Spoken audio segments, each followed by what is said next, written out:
Hello students, চলে এলাম আবার একটি নতুন ভিডিও নিয়ে। আজকে আলোচনা করব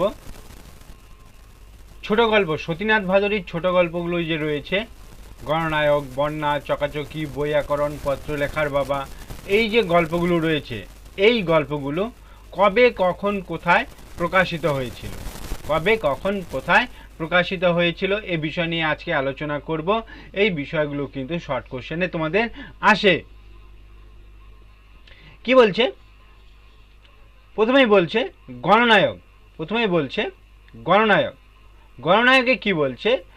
1984 সালে, গণনায়ক 1984 সালে, 1984 সালে কোথায় প্রকাশিত হয়েছিল? প্রকাশিত হয়েছিল বেঙ্গল পাবলিশার্স, কলকাতা, বেঙ্গল পাবলিশার্স, কলকাতা। এই গণনায়ক শিরোনাম ছিল। এখানে কোন কোন গল্প প্রকাশিত হয়েছিল? গণনায়ক গল্প এবং বন্যা গল্প। এছাড়া আরও অন্য গল্প ছিল, যে গল্পগুলো যেহেতু তোমাদের পাঠ্যতে নেই, সেই জন্য আমি আর এগুলো বিষয় নিয়ে আলোচনা করলাম না।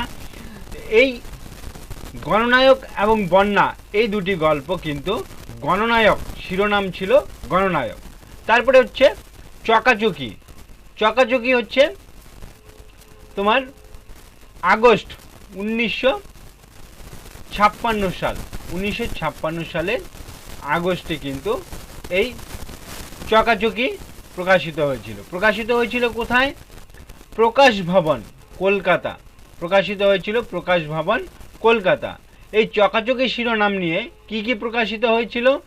চকাচকি গল্প প্রকাশিত হয়েছিল এবং বৈয়াকরণ, চকাচকি এবং বৈয়াকরণ, এই দুটি গল্প কিন্তু প্রকাশিত হয়েছিল। তারপরে ছিল পত্রলেখার বাবা। পত্রলেখার বাবা প্রকাশিত হয়েছিল মার্চ মাস 1959 সাল, 1959 সালে মার্চ মাসে প্রকাশিত হয়েছিল।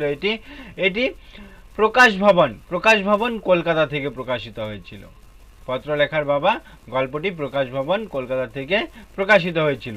তারপরে হয়েছিল চরণদাস এমএলএ, চরণদাস এমএলএ।